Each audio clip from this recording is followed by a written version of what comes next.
Hi, good evening, everybody, and thank you for joining tonight's cybersecurity webinar. My name is Selena Perez, and I'm from Valley Strong Credit Union, and I'm joined this evening by Anna Sherony, who is our Chief Information Security Officer. Before we begin, we'd like to cover some housekeeping items. We plan to answer a few questions from the audience, and to submit a question, please click the Q&A button at the bottom of your screen. We will answer as many questions as we can live, and if you feel that your question has not been answered through the presentation, please fill out the survey after the webinar and supply your contact information. Someone will reach out to you directly to answer your questions. Some questions may be more appropriate to discuss at a later time. If this is the case, we will respond with Valley Strong Credit Union's contact information so that you can call us and then we can help you with those questions. We have a lot of information to cover tonight, so I'm going to go ahead and turn off my video now so that we can focus on the presentation. And I will begin by introducing our speaker. Our speaker is Anna Sherony, and she is our Chief Information Security Officer here at Valley Strong. She has over 30 years of cybersecurity experience, 16 of those years as a C-level executive in cybersecurity and privacy for large institutions in the financial services, insurance, healthcare, pharmaceutical sectors, and nonprofits. Anna routinely consults with CEOs, CFOs, and board directors and audit committees on cybersecurity issues and strategies. Through her nonprofit work, Anna has provided support for hundreds of injured men and women of armed forces serving in Iraq, Afghanistan, and around the world. She is also a mom of a Marine and a soldier who have both proudly served our country. Anna, take it away. Thank you, Selena, for that wonderful introduction. I am so excited to be here today. Please ask questions in the Q&A. The more, the merrier. What will we cover today? What is a scammer? Why do we fall for these scams? They're constantly being repeated. Recognizing a scammer, Simjacking, the actions you can take to protect yourself and your family from scammers and your friends. You're able to share all this information that we're going to provide you today. And there's also going to be a newsletter with a lot of this information and the links that I talk about during the presentation. So you'll have all that information once the webinar is over. And we always need to know if once we learn how to protect ourselves, but sometimes we can become victims, and then what are the steps we need to take for ourselves or family members, because the scammers really go after the elderly too. They are going after the younger generation also, because they've learned how to get them to take the bait. So we just got to be very well aware of what they're doing and how not to fall for it. And there are so many resources out there to assist you. We're going to provide a lot of different links depending on what you want to look for. I think the newsletter is going to have pretty much everything that you would need for any of the topics that we're covering today. The more you know, the less likely you will become a victim. So one of the things is a lot of times we think that these scammers today have the hood over their head, they're in the basement and they're doing the scams. That is not what the situation is today. These criminals are very well organized, and their scams are their business model. They pay their mortgage, they send their kids to college. This is what they do. They go to their job, whatever shift they're working. They sit at very nice desk with big monitors and microphones and everything, and they have all their scams scripted, and they've been professionally reviewed to make sure that they're successful. And they have meetings to say, that scam worked, this one didn't, we need to tweak it. And there's a lot of them out there today. So they don't maybe necessarily wear business suits, but they go to work just like what we do every day. Sorry. So setting the stage. Today, the scam, the fear, the concern, the curiosity surrounding COVID-19 has just set the stage for these scammers and hackers and adversaries to take advantage of the hardships that so many of us have been facing over the last 2 years, the social and economical change across the globe. The adversaries and the scammers always want to take advantage of a disaster, and or the COVID-19. They're very good at this, and they have just been at it since the very beginning. And they will do anything they can to steal money from us. So it is a feeding frenzy, and it will continue in 2021. And not just even the scammers, but the nation state adversaries like Russia, China, um, all those individuals there.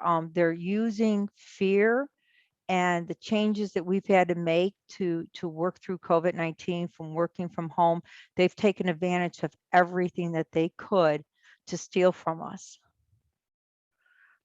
So what is a scammer and what do they do? They are getting smarter and they're really good at what they do, and they are not going away. They use trickery, deceit, and force to steal from you. Um, Usually driven by personal greed or even outright amusement. They pride themselves on how much they can steal from someone. Doesn't matter if it's a 90-year-old grandmother and they cleaned out her savings. They don't care. They have no sympathy towards us. They have no morals, and they do not care who you are. They don't care if you're a nonprofit. They don't care if you're taking care of children, an orphanage or whatever it is. If they can steal from you, they will. They figured out countless ways to cheat us out of money over the phone. Sadly, people lose a lot of money to phone scams, sometimes even their life savings, and it's so sad. It's heartbreaking. They sometimes do act friendly and helpful. And if you're not taking the bait, they will start to get nasty. They will start threatening you. They will try to get you to react immediately. Do not let them intimidate you. Doesn't matter who they say they are. And we'll go through the IRS and the Social Security, and we'll go through all those different scenarios. Scammers use the internet to make phone calls from all over the world, and you would think that they're your next door neighbor. The one thing you can count on, they want to get your money and your personal information. Don't give it to them. When you get a phone call and you're in doubt, don't hang on, hang up. The trends that we're seeing in criminal phishing things today is what they're doing is it's really psychological. Behind many of these techniques, they pry on our human emotion and behavior. The greed, the get rich quick. Oh, the prince from, Saudi Arabia is going to put money in my account. I only have to give him so much back. Or I'm a victim, and I need money because I'm trapped in a foreign country. Curiosity. Sometimes people will stay on the phone with a scammer thinking that they're going to be able to outwit them, or maybe humiliate them in what they're doing.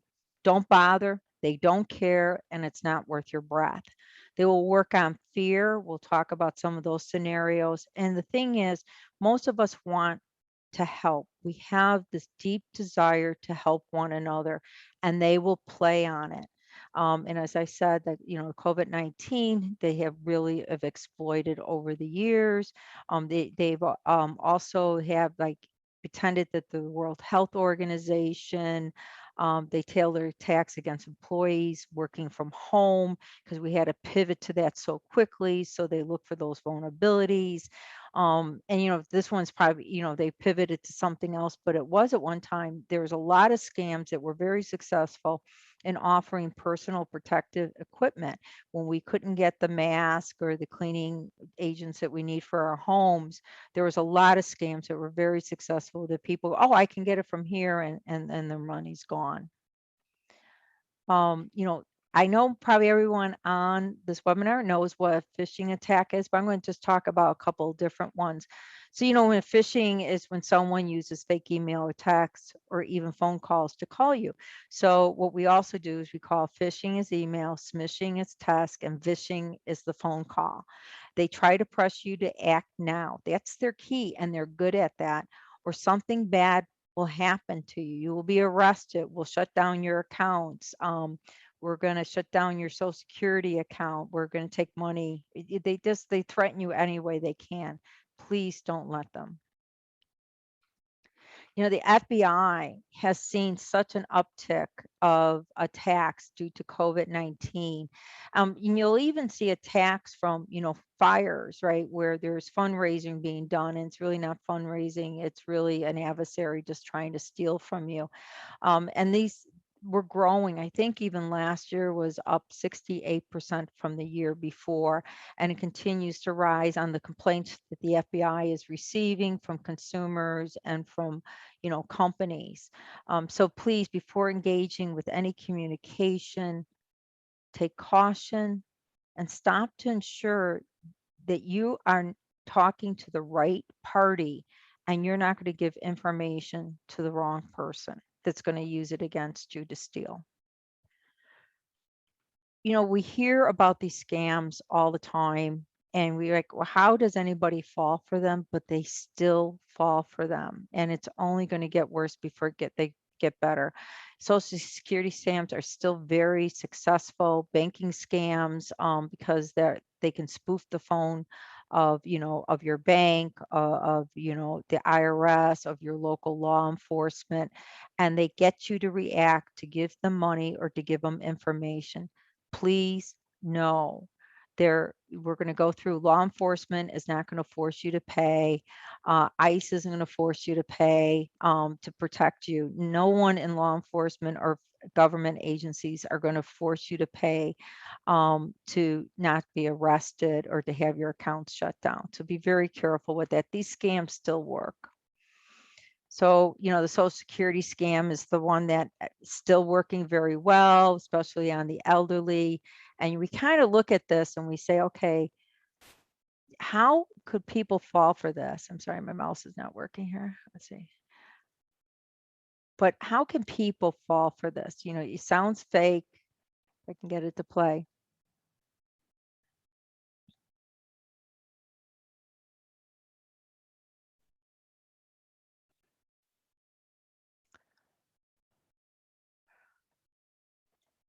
And the elderly, oh, I'm sorry. People fall for this. If you get a robocall, hang up.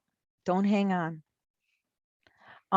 So one of the things is spoofing is very popular. Spoofing is when a caller deliberately falsifies the information transmitted to your caller ID display to disguise their identity. They can be from India, but they look like they're from a local bank. They look like they're from the IRS, your local law enforcement agency. Don't fall for that. If someone's calling you or threatening you to get your information or for you to make a payment, hang up. Look up the number if you want to verify if it's your bank. Because the adversary was trying to get you to give you information or to transfer funds. Hang up. Call the number on your statement back to your bank and talk to them. And then also report that you got these calls, and we'll talk about that in a little bit. And always remember, the scammer uses scripts to try to steal your money and valuable personal information. They're really good at this. And there's some links here that will be in the newsletter for you to follow up if you want additional information. So how to protect yourself from Social Security scams or other scams that you may be presented to you. Nearly all your financial information and medical information are connected to your Social Security number. So please protect your Social Security number. Robocall scammers using spoofing to deliberately falsify the caller ID. Appears that they're from the Social Security office. They're really good at this. Hang up, call the Social Security administrator if office from a number that you know is legit. Don't ever give your personal information to anyone that calls you. Always call that particular organization back on a number that you know is valid. Protecting yourself and your family from Social Security scams. A sample, but not limited to, is what these scammers will do and promise you. Do not fall for it. They will threaten you with arrest or legal action unless you immediately pay a fine or fee. They will promise you benefits. They're going, oh, we're going to make you rich, or we're going to add more money into your bank. That's not going to happen, because what they want is your bank account so they can steal from it. If they require payments and retail gift cards cash, if you get that far in the call, which hopefully you've already hung up, they require a payment, gift card cash, wire transfer, internet courtesy, or prepaid debit cards. Red flag, hopefully you don't get that far. And so the thing is, if this happens, there's a lot of organizations that want to know this is happening. So with the Social Security, there's these links you can go to, you can call them Monday through Friday from 10 to 4 and report that, you weren't a victim of a scam because you knew how to handle it. But you want to report the scam because more information the FBI, the Social Security gets on these particular scams. They look at them, they analyze them, and they count them to see if there is an uptick in certain ones, because then on their websites, they will make you more aware. Hey, we found 5 new scams that are happening. Here they are. This is how they get executed. So, they are able to provide more information to us because of the information we provide them. So what's really sad is this, the targeting parents and grandparents, and they want to trick you out of money. And basically what they will do is they'll do a couple things, right? They'll say that I have your child. They'll send a picture that they usually got off the internet. They will send also frightening pictures of images of dismembered bodies, trying to scare you. The other scam is grandparents will get a call that their grandchild's in trouble. Hey, grandma, I'm in the hospital sick. Please wire money, right? When you're wiring money, it's usually fraud. I'm stuck overseas. Please send money. A lot of, I know several grandparents that I got calls on after this happened that they did lose quite a bit of money trying to help out their grandchild, and their grandchild was fine. Or I'm in jail, I need bail money right away. Grandparents want to help their grandchildren, and these scammers will take advantage of it. It's really sad. Virtual kidnapping scams are up on the uptick. And basically what's happening is that these scammers are calling you and saying they kidnapped one of your loved ones. My brother-in-law is a Chicago police detective, and he works with the FBI unit here in Chicago. And one of the FBI agents actually got one of these calls, and we'll go through some of the things that he did to know that his daughter was not kidnapped. So, check the call. If the call's coming from outside the area code, sometimes these guys, scammers can get sloppy. The calls do not come from the kidnapped victim's phone number. The caller goes to great length to keep you on the phone, because what they're trying to do is they're trying to keep you on the phone to make you so nervous that you're going to make that payment. They try to prevent you from calling or locating the kidnapped victim. Ransomware is only accepted through a wire transfer service. So if you get one of these calls, and I hope you never do because it's extremely scary, try to slow the situation down. And if there's someone around you, write on a note saying, hey, you have this call, and see if they can get the police on the line. But always remember to remain calm, and check how do you know that's my love? How do I know my loved one's okay? If the caller does not let you speak to the victim, ask them to describe the victim and describe the vehicle the victim drives if the person drives. What happened was with the one particular FBI agent, he was at home and he had his personal phone and he had the FBI phone that he carries. And the person called him on his personal phone and he said, "What is my daughter wearing?" And they said a uniform from the school. So they did do some homework on this little girl. But that day, the little girl went to school, and they weren't wearing the uniforms that day. So he knew they didn't have her. The other thing was there was another adversary on the phone with his wife. So he couldn't get a hold of his wife to see if his daughter's okay. But he happened to have a second phone through the FBI, and he started making the contact. They never caught these individuals, but he was able to walk through this. And these are some of the steps that he took. Attempt to call or text or contact the victim on social media. I'll request the victim to call you back from his or her cell phone. While staying on the line, please try to contact the police, or try to contact the kidnapped victim in another way. But sometimes these things are so well planned that they'll try to get your spouse, like they did with the FBI agent. They got the spouse on the line and kept her busy on the line so he couldn't contact her. To buy time, repeat the caller's request, tell them you are writing it down, writing down the demands, tell them that the caller, you need additional information and time to meet the demands. Don't directly challenge or argue with the caller. Keep your voice low and steady. Request that the kidnapper allow the victim to call you back on his phone. If you can get that, that's really important. Notify the police as quickly as possible. So how do you prevent yourself from being a victim of one of these scams? Check your private settings on your social media accounts. On Facebook, do a revisit of all the people that you have friended and start defriending people you don't know. If there's somebody that you defriend, they'll probably ask you if you forgot, oh, I do know that person, but do a check on your social media accounts and who you're connected with, and be very careful of what you're sharing on your social media accounts. Remember, once it's on the internet, it's there forever and it can always be dug up.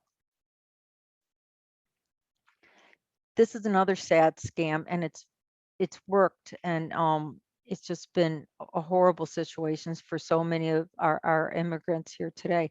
So what happens is the imposter will call someone pretending to be an ICE agent, right? And they will tell them that their immigration status has been revoked, and the police are on their way to arrest or deport you unless you pay for the money right away, right? So I know this type of call is extremely scary. Please stop, pause, don't react. Take a moment and think. Don't respond to the calls or texts. Don't pay. Report these scams to your local police department immediately, and also report them to the FTC. Set your social media accounts to private. They got this information about you somehow, probably off the internet somehow. No, the government will never call or text or threaten you or ask you for money. There have been calls too where they spoofed the local police department's phone numbers, and they're either saying they're officer so and so, and if you don't pay, we're going to come and arrest you.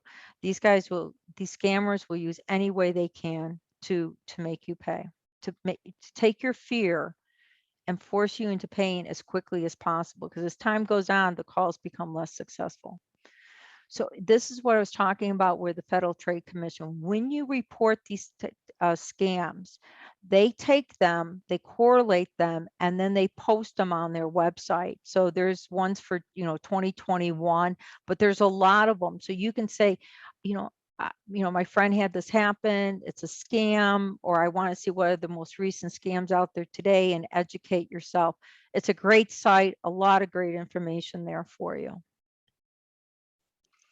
So I'm a little redundant through my slides because these scams continue to work, and I just really want to emphasize there is no get rich schemes out there that'll be successful. If it sounds too good to be true, it is. There is no prize, there is no prince. You won't be arrested, and you do not need to decide now. Any legitimate business will never force you into making a decision now. You always can walk away and get the information in writing. You do not have to react. And if someone's pressuring you, it's probably not a good situation to begin with. Even in the car dealerships, I just purchased a car this summer, and boy, they do put the pressure on you, but you can walk away and come back another day, right? So that's the same thing with the scammers. Walk away, and if you think somebody is trying to legitimately reach out to you, call the number that you know that is valid. Please do not get pressured into making decisions on the spots, because you will regret it. Most of them, people I know that have become these victims, they really regret it. They say afterwards that they reacted too quickly. They knew something in their heart that they shouldn't have done it, and then they became a victim because they didn't pause. They hung on instead of hanging up. So one of the things is there's never a good reason to send cash or pay with a gift card. This is still more successful that I could ever imagine. Or reloading a cash card, money transfer, wiring transfer. There is no good reason to be doing that unless you know you're doing it for someone that you know to help them out, not someone that called you out of the blue, not your child, not your child, but for a grandparent or a grandchild calling them and saying they're in jail. You know, you need to verify those things before ever reacting on them. Government agencies are not calling you to confirm your sensitive information. If they get your social security number, there's a lot of things they can do with that. The IRS is never going to call you. Financial institutions will not call you to confirm your sensitive information. If you get a text message and it says it's from your bank or any finance institution, don't answer it, right? Report it and then delete it. And please hang up, look up the number for your financial institution, for the reliable source for your credit cards, your bank statements, and call them directly. You shouldn't be getting all these calls if you're on the do not call registered list. So if they're legit companies, they won't call you because it's against the law for them to call you if you registered your phone number. So if you're getting these calls or any type of robocalls, they're probably not legit. Can't say it enough. Do not hang on. Hang up, please. Some robocalls may still get through, even though you may put some blocking solutions in place. Just be aware of, let it go to voicemail. You can always clear out your voicemail later.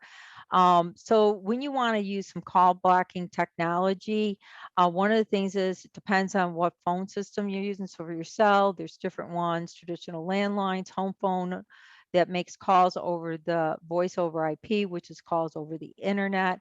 Some service your phone carriers offer, you know, and some of them are included in your service. Look them up. And there's a lot of expert reviews for call blocking services. For cell phones, you may want just to check out the reviews for different call blocking apps in your online app that your cell provider provides.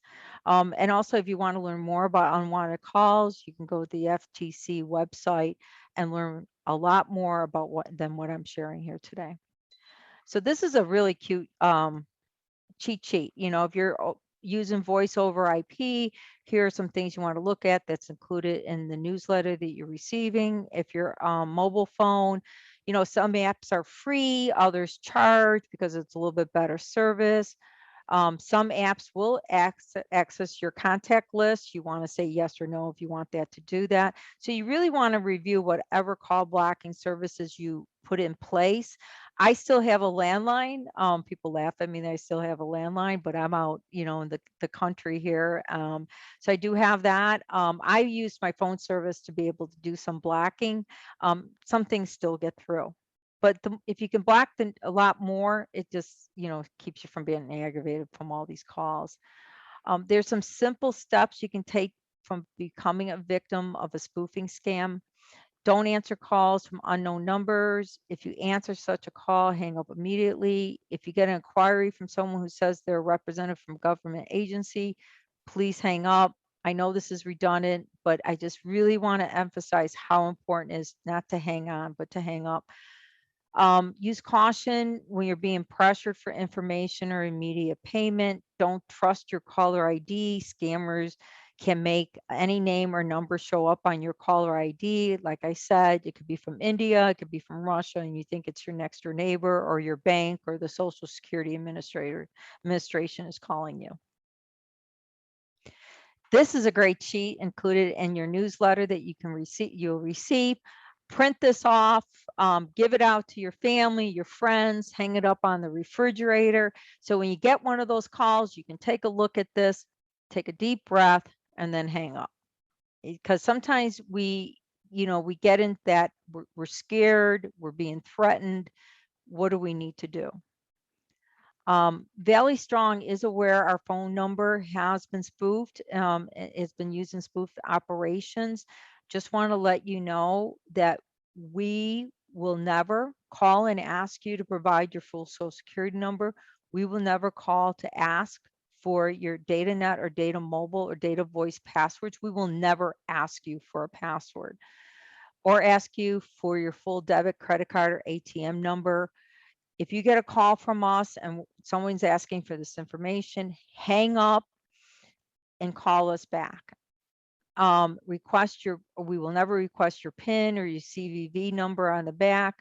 We will never ask you your secret questions, your mother's maiden name. You know, we will never, ever ask you for your multi-factor authentication. No bank, no finance institution will ever ask you for that number that comes across as a text number for you to sign into one of your financial accounts. So if you ever receive one of these calls, please call us right away so we can assist you. Any questions? What are you thinking? All righty, Anna. So let me go ahead and start off with this question. I have heard of people who have had their real phone replaced by a criminal. Can you give us more detail on that? I know that you spoke a little bit on it, but a little bit. Yeah, and we're actually going to talk a little bit more about that. It's called Simjacking or SIM swapping. And basically what they've done is they've scammed your phone carrier to change your phone to their SIM card in a nutshell. And people who are victims of this is usually people with, personal information on the internet. They use that information, they gather it. They got great tools to gather information from social media accounts. Sometimes they're high value financial accounts that they try to do this with, because what they're going to do is they're going to convince your phone carrier to switch your SIM card to theirs. Your phone is going to go dead. So, one of the things that you want to make sure of, if you're in an area that you have good cell service, right, and you've suddenly lost service, and normally you never do, you want to consider checking with your carrier immediately, because that's the first sign, and see if the SIM card has been swapped on you. And we'll go through some things that you need to do if you ever become a victim of SIM jacking or swapping. Thank you. And then what is one of the best scams that you've heard of? The one that doesn't work. And, that is the best one. Being a cybersecurity person for over 30 years, when you hear a scammer is stopped in their tracks, it's just a great feeling. But they're really successful in what they do. So every time we defeat them in their scams, that's the best scam of all. Thank you. And then just one last question. Can you just give us a brief overview of one of the oldest scams that might be even still going on now? Well, actually, the one thing about the scams before the internet, they had to be done in person, right? So the scammer is a really good con artist. And so the history I have is probably back in 1699, there was a gentleman, William Chandler. He was a serial counterfeiter for coin, right? And he was really good at that counterfeiting. But eventually he got caught, and he was hung in the gallows in 1969. So he was doing that a few years before he was hung. But he was really good. But he was a con artist, and he conned a lot of people out of a lot of money back then. And because of the internet, it's a scammer's dream, it's a hacker's dream, because it's so easy for them to steal from us. And one of the things that's so scary is that we're going to talk a little bit about the scammers going, after the predators going after our children, because we used to learn about stranger danger. If you saw a stranger, you don't talk to them. And, if someone starts talking to you, you look for the local police officer to help you out. But on the internet, a lot of us are very trusting, and people we've never met, we share a lot of information.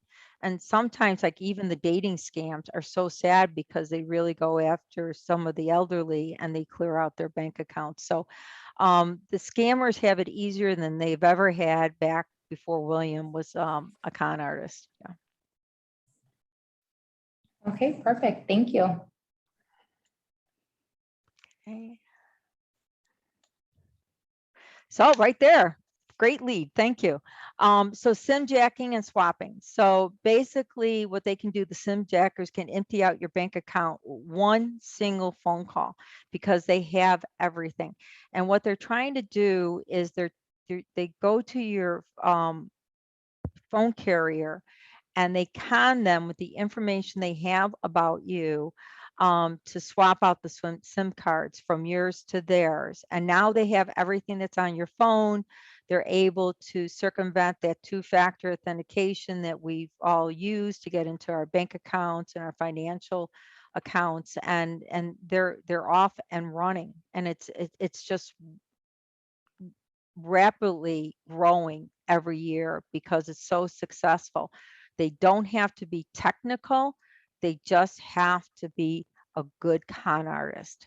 And they have to just have a basic grasp of identity theft and how to do that. And you can Google how to do identity theft. So it doesn't take a very skilled individual. Like a hacker has to be somewhat skilled depending on what they're hacking, but simjacking is on the rise. But there's some things that the phone companies have done to help us with that.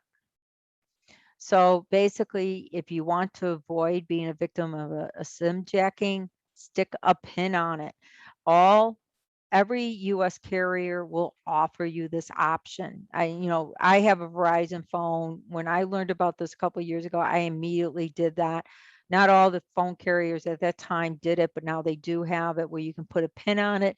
The only inconvenience of this, but this is what you're trying to prevent, is if you go into like a Best Buy or someone and you're trying to get a new phone, you got to be able to put that pin on it because they will never give that phone to you without you knowing the pin.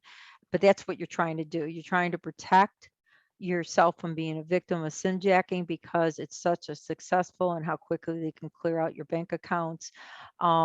So add that extra layer of protection depending on who your carrier is. There's different ways on how you have to put that pin on.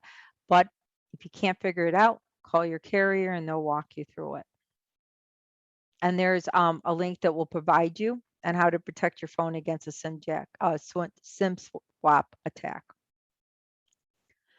So if you become a victim of a simjacking, it's really important that you take these following steps, okay? Contact your cellular service provider immediately to get back control of your phone. If you have a PIN on it, you won't become a victim. But if you don't and you realize you lost service, your phone's not working, immediately call your cellular service provider. After you regain access to your phone number, right, immediately change your account passwords. Every one of them. Start with your financial account passwords, your checking, your savings, anything financial, credit card. And then you want to check for any unauthorized charges on any of your financial accounts. And you want to do this immediately. Just remember, problems do not age well. And when you become a victim of a simjacking or a scam, the longer you wait to report it or address the issue, it will only get worse.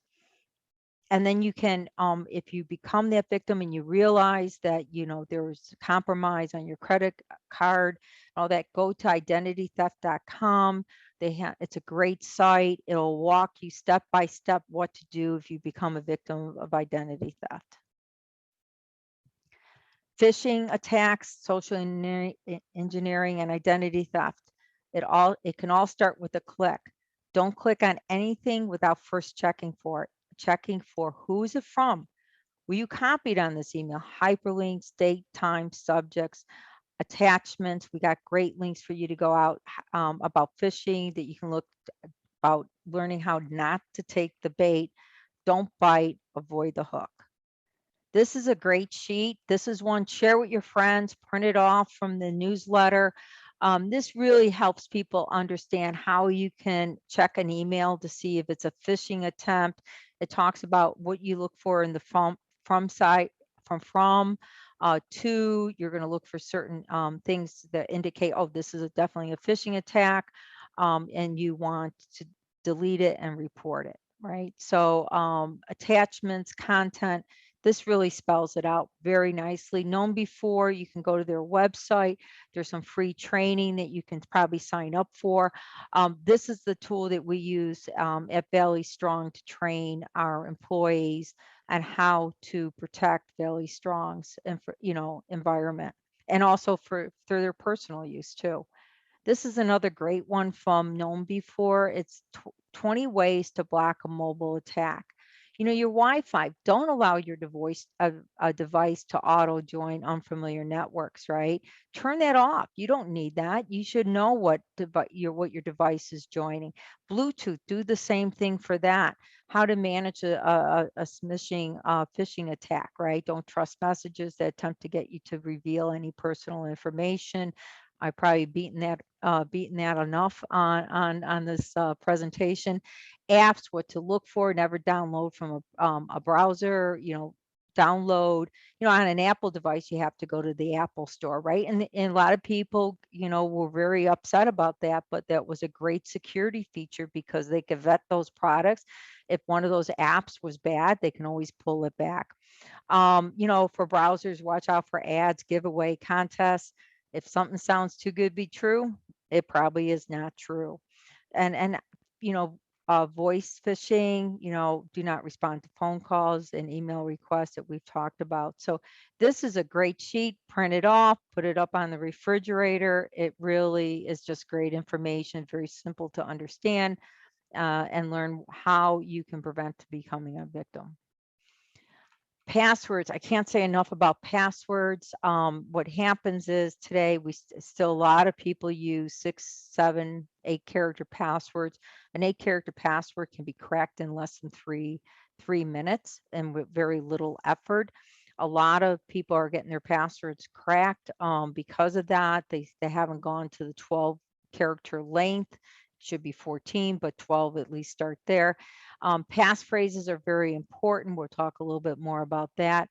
Watch your personal information. Don't share any personal information, including social security number, credit cards, because this is what a lot of people use to start that attack against you. But if you have a strong password and you're using multi-factor authentication, that's a great way to help start to protect your financial accounts, and any other account that you feel of value that you do not want anyone to be able to hack.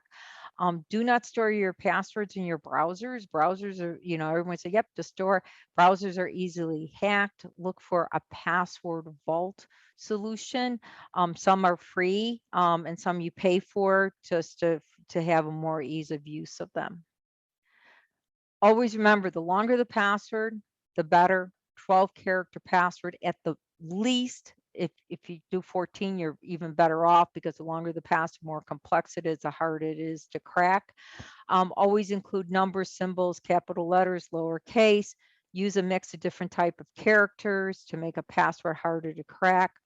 We refer to, when we're doing these longer passwords, think of a passphrase, right? Think of something that means something to you and swap out the letters for symbols or for numbers, and uppercase, lowercase. What a lot of people do is they take their password and the first character is capitalized, and the last the last part of the password is either a number or an exclamation point. Try to avoid those, because the hackers have used tools to how to crack those, especially on an 8 character password. That's why they're so good at cracking them. Once good password practices are, they're overlooked.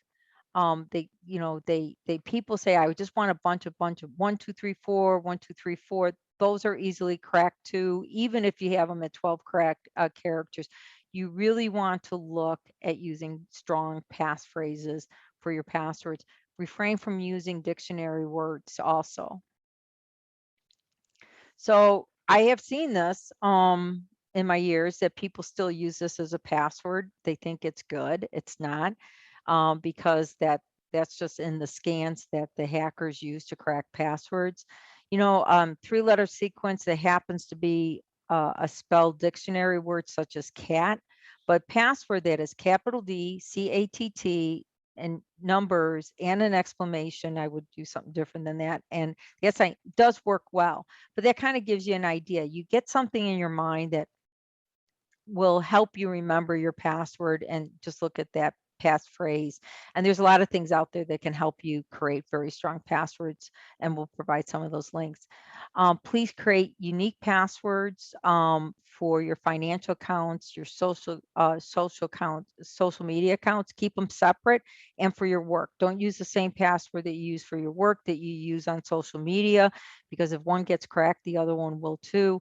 Don't use company names, usernames, social security. Please don't ever use social security numbers in your password. Nicknames, date of birth.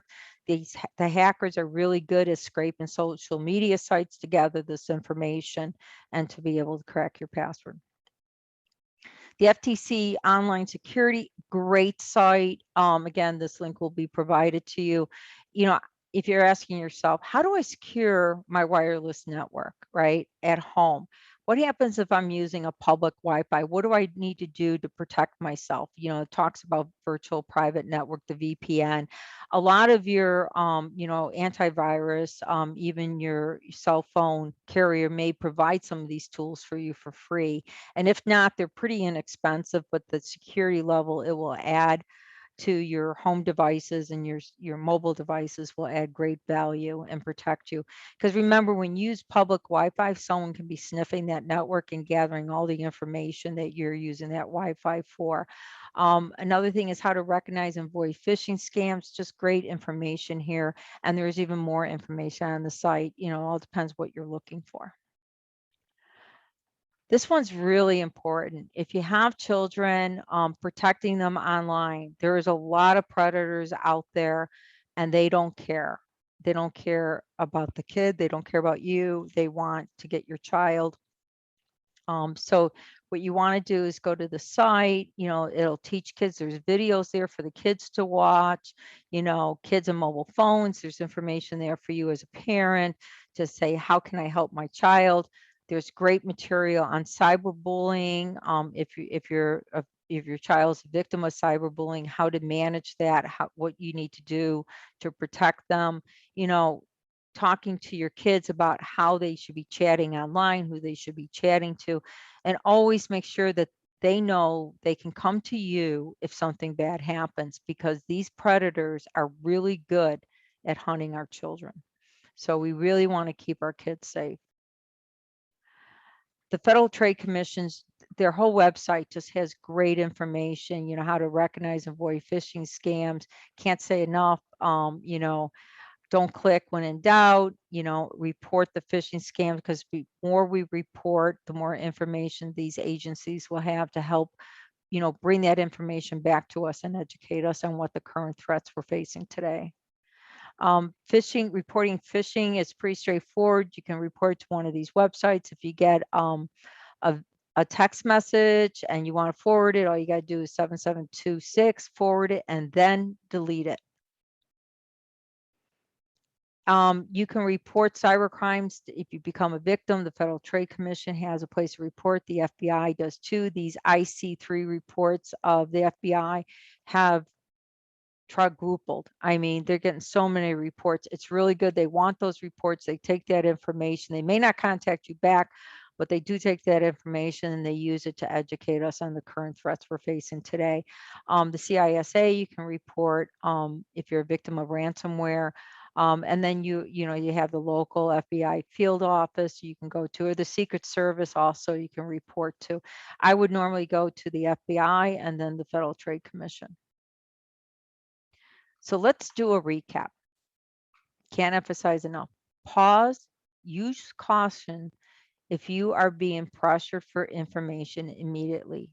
Please hang up, call the number of your account statement, or if it's Social Security or the IRS, call the number that you know is legit, that's in the phone book or on the company or government agency website, and to verify the authenticity of the request. If you have a voicemail account with your phone service, be sure to set a password on it. What happens is a lot of people, oh, I don't need a password on my voicemail. Yes, you do, because some voicemail services are preset to allow the access if you call from your own phone number. And we know the scammers are good at spoofing your home number and can gain access to your voicemail. And then, you know, they can set the password. So you can you need to set a password on your voicemail accounts. Talk to your phone company about call blocking tools. Check into apps that you can download from your mobile device. The FCC also allows phone companies to block robocalls by default based on reasonable analytics. They do try to do some of the blocking for you. And of course, you can go to the FCC robocalls site to learn more about how to block and the tools are available to do that.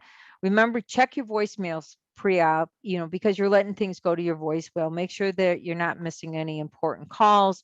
Clear out any spam calls that might have filled up your voicemail. I've had that a few times. I've had my friends calling me or texting me saying your voicemail is full. And I'm like, no, I just emptied it. And it's because I was just getting hit with a bunch of robocalls that weren't being blocked from my app. Stick a pin on your mobile phone carrier's account, please. If you do anything from this presentation, if you haven't put a pin on your mobile device, please do so. Any problems that you can't figure out how to do it when you go to their website after you sign in, call them, get them to help you to make sure you set that pin. And make sure you remember what the pin is. Don't answer calls from someone you do not know. Let it go to voicemail, but then check your voicemail. Make sure you didn't miss any important calls. And if you got a scammer and they leave a phone number, please don't call that number back. Go check the phone number, make sure it's a legit phone number you're calling. Can't emphasize enough, if you answer the phone and it's a scam call, don't hang up. Don't think you're going to humiliate them or teach them to be a better person. It's just not going to happen. Their families, sadly, and especially in the third world countries, their families are depending on this income. Never let a person who call you to pressure you into giving your personal information on money. No one should ever be able to pressure you into doing that. Don't share your information till you confirm the source. And we've talked about that. Call back a legit number in case it is something real and somebody wasn't handling that call appropriately. Create strong passwords, no shorter than 12. I cannot tell you enough how important that is. Use multi-factor on all your accounts. If your banks offer you multi-factor, any of your financial institutions offer you multi-factor, take it up and do it. Remember, you do not need to be a techie or a cybersecurity professional to protect yourself or your family. All you need is to be aware of how the scammers are doing their dirty work and where to go for information and help. So you will receive this newsletter that will have abundance amount of information on there to help you out. Please do not return unknown calls. I know people, they say, oh, I missed a call. I don't know what this number is. And they call them back. Now they have your number. They know it's legit because you call back. Don't return text messages or emails. Don't respond to them if you don't know who they are. Remember responding or telling off a scammer. I cannot emphasize that enough. I know people come to me and they go, I told them off. I'm like, yeah, you wasted your time and breath. And that's, 5 minutes you'll never get back. They do not care. Your best and most productive course of action is do not answer, hang up if you did, block the callers, and report the scams for scam calls. If you take the time to report these, it's really important to the agencies that they're being reported to. Do not respond, forward text message to 7727, then delete the message. Make sure you delete them. Do not click on the phishing emails, report the phishing email, then delete it from your inbox. And don't forget to delete it from your trash folder too. Okay, any questions? Yes, so we got one and it says, what can you do to stop constant calls to both landlines and cell phones that are all from local 661 area codes or long distance or out of area calls? Now, I never answer them, but still get at least up to 10 calls each day. So there was one slide that I had. So for if you have a landline, there's a device that you would need to buy, and there's many manufacturers that do that. So one of the slides shows that, and that will be in the newsletter.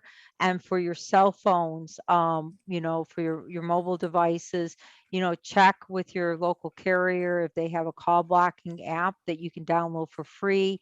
If they do, but you don't like it, there's many, and we have some links for that that'll be in the newsletter to help you evaluate which product that you think will serve you best. But for landlines, they're actually the device you have to buy.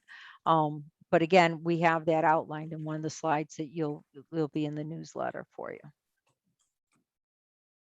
Thank you. And then this one says, what was the information that you had provided for identity theft? If you can go over that briefly. Okay, so for identity theft, right? So one of the things is we provide a link to the FTC site that talks in depth on identity theft. So if you're a victim of identity theft, there's a list of steps you need to go through. Just like when I talked about Simjacking, you need to do these things. You need to call your carrier, you need to reset all your passwords. For identity theft, depending on the situation, you're going to freeze your credit account. You're going to, make sure that you download all your credit reports. You get one from each agency a year to download. You want to walk through all the steps as provided by the FTC. To prevent identity theft, it's all the same things I talked about today. Don't give out your information. Make sure you know who you're talking with. But the FTC has a great site for that, and that's in the newsletter, and it spells it all out. And there's a lot of different things that you can do, especially also if you're military. There's a whole thing for military on what they need to do, because a lot of times they go overseas and they need access to certain things. But the FTC has done a great job on how to recover from identity theft. It's like a playbook. Very straightforward, very easy to read and to take action on. Thank you. Another question that we did receive was, what's with all of the Chinese spam calls? I'm guessing that's a current spam that's going on, or fraud. How do they know? I don't know how you know it's. They say if it's from China. If it's from China, I would think the call would not. You wouldn't know it's from China, right? Unless there's something particular about that particular scam call, or robocall that they're doing. But again, they're scams. Don't don't hang up. So I haven't heard of anything particular from China, but they come from all over, right? A lot of them come from India too. India is really good on the scamming. They're very organized. They have businesses, and this is all they do. Okay. Thank you. And then this one is, I heard that there are some pet adoption scams going on. Can you give us a little bit more information on that? Oh yeah, this one's this one really saddens me. So what happened is in COVID-19, a lot of us wanted to adopt a pet, or buy a pet, right? And what happened is, because you probably couldn't go to the animal shelters, or you couldn't go visit a place that's raising, purebreds or whatever it is, a lot of people went to the online to get a pet. And what happens is these criminals have created fake websites with domain names related to particular breeds of dogs and cats. And the words are puppy or kitten. And what they do is they say, oh, the pets are free, but you only have to pay for the shipping, right? And then people would pay for the shipping, and that would maybe be $300, $400. Oh no, you got to pay another $400 or $500. And what happens is there's so many of these sites out there today that are just scamming a lot of the elderly, and thinking that they're going to get this beautiful little animal, and they don't. And I know people who have paid, not me personally, but people I've read on white papers, that paid 3 to 4 times. They didn't get it after the first time or the second time. They paid 3 or 4 times, and they were out $2,000 or even more, depending on the animal they thought they were getting. So basically, anytime, the delivery of the money, once committed to the sale, the paperwork and stuff, they're requesting additional money again and again and again. It's definitely a fraud. So what you want to do is, if you can avoid the online completely, altogether if you can, right? Go to your local animal shelter to adopt a pet. If you're looking for a purebred, reach out to one of the veterans or the local breeders, and get a reputable place that you're going to be purchasing that animal from. If you do it online, the chances are it's fraud. I actually was looking to get a pet this summer. I was looking for a particular type of puppy, and I actually researched, and almost every site I hit on the first 2 pages of looking for this particular breed were all scams, because there's some sites you can go to. It's called IPATA. This is in the newsletter too, .org, current pet scams. And what happens with that, they have a list, and I just happened to go through all of them, and all of them were scams. So just be very careful. Thank you. And then we did get another one in. It says, how can you stop group texts that somehow must include my cell phone, which are not wanted, but do not want to respond to say, stop sending? Any way that we can report them to the agencies that could do something? Or is this a phone company issue or a carrier issue? So you're on if I understand the question correctly, you're on a group text, right? That someone put you on, and you're continuously getting, I would think, I've never been asked that question. I will research that, and I will add it to the newsletter, because the group text, I would think you'd be able to block those numbers.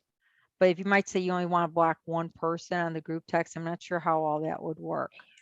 I've actually seen these before, and they're usually like, come join here and make $500 or something of that sort. Oh, like 19 to 20 numbers on there. So okay, the number that's sending it to you, okay, so it's not a legit group text. It's just not like somehow you got put on a group text and it's legit, and someone, and you this is someone, somehow you got put on a group text. It's not legit. You don't know who these people are. How do you block it? Because any one of those numbers can send it to you, right? So if you block the first one that sends it to you, because you can do that, then you would end up probably blocking everyone after that. But let me see how you can do that in one shot. I don't know if that's even available, but I would at least start off with the first person who's sending that group text to you, is to block their number. And then if you want to take the time, block all the other numbers too. But I'm not sure how you can do it in one fell swoop. right. But what you could do also, you can call your phone carrier.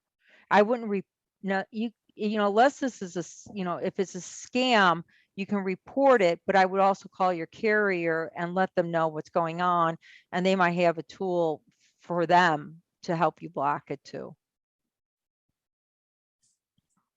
Okay. That's actually all of the questions that I have for you today. Great. Thank you so much. You're welcome. All righty. So thank you again for joining us this evening. We hope that you enjoyed this content and that you leave feeling prepared and of the knowledge that we provided for cybersecurity. After we end this meeting, you'll be presented with the link to take a short survey regarding today's webinar. This is where you can ask any additional questions. And if you feel that your question was not answered in this presentation, go ahead and put those in there also. And just to be sure to include your contact information so that one of us are able to reach out to you here at Valley Strong. On behalf of Anna Sherony and Valley Strong Credit Union, thank you and have a wonderful night. Thank you.